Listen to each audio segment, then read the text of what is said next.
right, good afternoon. Well, I'm falling. I'm really excited today because in just a few days, this is not working out. In just a few days, I get to go to court and I get to face the one, two, three, four, five, six mismanagers in the maintenance department that have been torturing our coworkers, and I will have the privilege to cross-examine them regarding brazen union-busting, unfair labor practice charges based on their threats against workers who complain to me about how they are abused by these people, and these mismanagers' retaliatory acts to punish me for investigating. So right here, 75 pages of documentation and regarding these charges. You see, these people think they're messing with an average union rep at the CTA, and they're not. And they continue like the fool who steps in the dog poop, and then they track it through their house. And everyone's looking around saying, what is that awful smell? It smells like poop in here. And everyone's looking at everybody. I don't know, did you? I don't know. Did you do something? I didn't do it. No, it's they step in this stuff and they don't take their shoes off. They don't think about what they're doing. They're inconsiderate of the law. They're inconsiderate of your rights as a union member. And they just keep tracking it. They keep doing it and keep doing it. And I'm going to be in court with these people. This has been over a year now. I turned these briefs in July, and the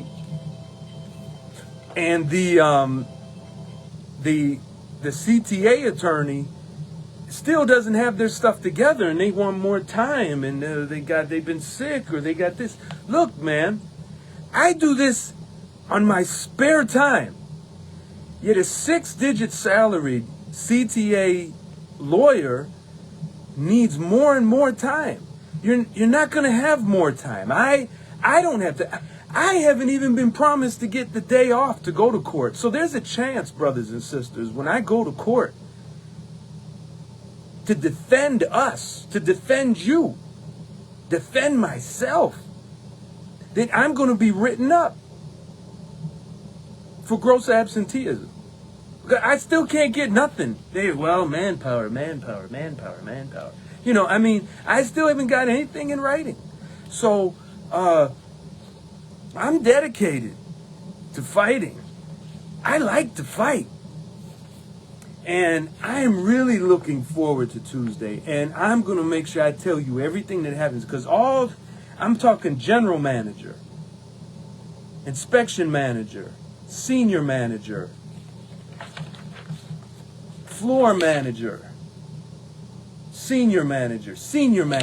See, I don't fear these people. I don't. I ain't afraid of none of them. I treat them with respect when I'm on the job, and I deal with them like I'm talking to you. But when they get out of hand, I have to check them. And they don't like that. But that's too bad, because that's how I operate. And those of you who know me, who've worked with me, understand I care a lot about doing a good job when I'm on the clock. But at the same time, I don't take crap from nobody, especially a CTA mismanager. Now, if I run for president, well, it's not if, but I am running for president, you can look forward to this kind of thing going on all the time. In fact, at the pace of the charges and the grievances and the complaints that I have been submitting.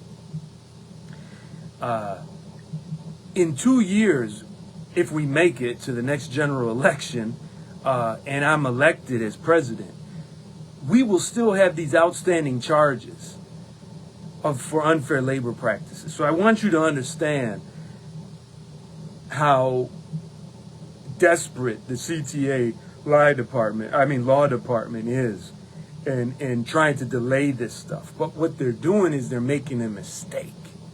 Because when they delay the grievances that are outstanding, when they delay these unfair labor practice charges, they are setting themselves up for if I become president.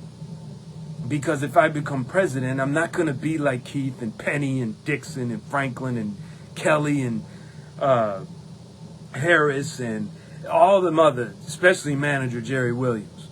I'm just not. Okay? And when I do what I do, it's because I just do it because it's the right thing to do. I don't care if people like it or not. It's just, you got to do it. So if I become president, the grievances will become a tool to organize us for militant action. And what I mean is, every time there's a complaint or a grievance, and there is a distinction in Local 308, but they're pretty much the same thing, okay, biologically. We will have to decide, how do we handle it? And the way we do things in the business unionist realm is we look at a grievance and we say, will this win in an arbitration? And will this lose in arbitration? So we debate and we say which one will win, which one will lose. And the ones that we say will lose, we think in an arbitration, we discard. No matter how justified the complaint or the grievance is, that person is not made whole, right? And the whole union is affected. All the workers are affected.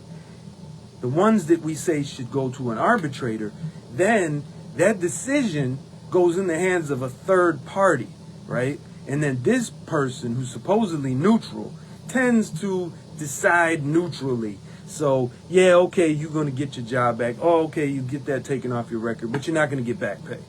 You see what I mean? So we didn't really win. In some cases, these arbitrators, even if we do recommend it for to go to an arbitrator, sometimes they still side with the CTA on the most egregious violations that are not only against the contract, the spirit of the contract of Article 1.1 to provide the best possible working conditions, but against human rights or human rights violations. So my whole philosophy is revolutionary unionism, and it is the antithesis of business unionism. And that is, we're not going to focus on what can we arbitrate, what can't we arbitrate. We will say, okay, what can we organize collective action on by building up power on the shop floor, in the break room, in the shanty, at the stations. And how do we weigh that against, should we debate to arbitrate it or not? We'll approach it differently with the president, Eric Boogeyman, right? And the first thing is we get the person who writes the grievance directly involved in what we're doing as a union, right? So they are the union, not I'm the union. I'm the president. I will decide for you if you live or die. We want to let that member carry the grievance as far as possible. And the way we do it here, you're on your own anyway. So right away at the first level, the person is filing a grievance, right? So we have to train the members how to write a grievance. And we have to spend money to do this. You understand that? We got to take them off work, or we have to take people off of work, or we have to, whatever we have to do to help them write the grievance and do the research to make it winnable. Not necessarily that it'll win, but to make it winnable. And as it goes through the different stages, we got like about 3 stages. The member should participate in that too. All right, they should know what's going on. The members who are in that department or in that terminal or in that shop should also know what's going on. And whenever it's possible, make them present in all of the interactions with management. All right? These things cost money, by the way. So we won't be able to be doing any of these fat salaries, sports, trips, and parties. Okay? We're going to have to spend money on investing in the members. The other thing I intend to do as president is involve the union, that is the members, in winning the grievances. So we'll have scorecards, all right, and making whatever's the member says we can make public, make it public. Have the charts. We can use computer programs to track it. We can have it open so that stewards, officers can access any grievance at any time. And, you know, one way that CTA mismanagement wins and keeps winning, despite gross violations of the contract and human rights, is they divide the 5% who have the grievances, right, and need help from the 95% who presumably have never had any trouble. Therefore, they don't need the union, okay? So they also, like at the CTA, the mismanagers will go to the member and say, hey, I seen a grievance you put in about the such and such. Yeah, maybe I'm just, next time you're late, maybe I just won't look the other way. You can always withdraw it. Here's a piece of paper to withdraw it. That's illegal crap, okay? So we want to drive home the point that the member's grievance is a battleground for everyone.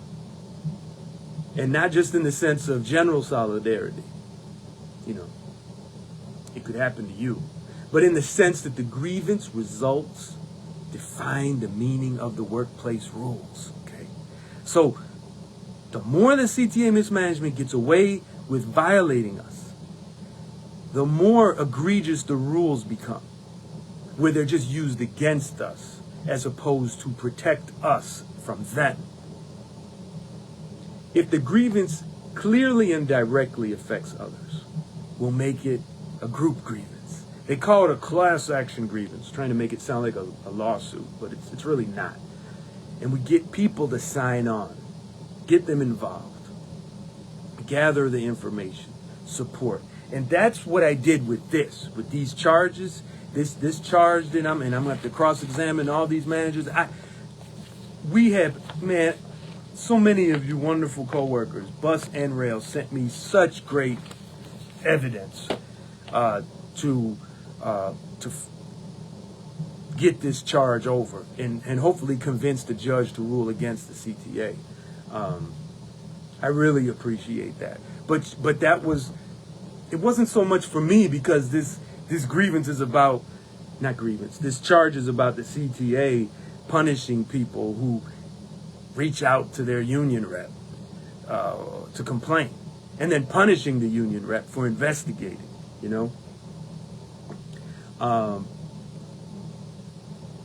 So there's different ways we can go about doing this, and I plan to make a whole proposal, a presentation about how we can handle grievances within the boundaries of the Local 308 bylaws and the ATU Constitution. This stuff is, I've been working on this for years, and always trying to work with union presidents and to try to make stuff happen, get stuff in, and they just, yeah, we're not gonna do that, no. You know, and it's just the same crap. And then y'all elect me to office, and then I'm trying to do stuff, and then these bastards try to unelect me and put charges on me for defending a single mom who the CTA fired. It's crazy, man. It's just crazy. So there we have it.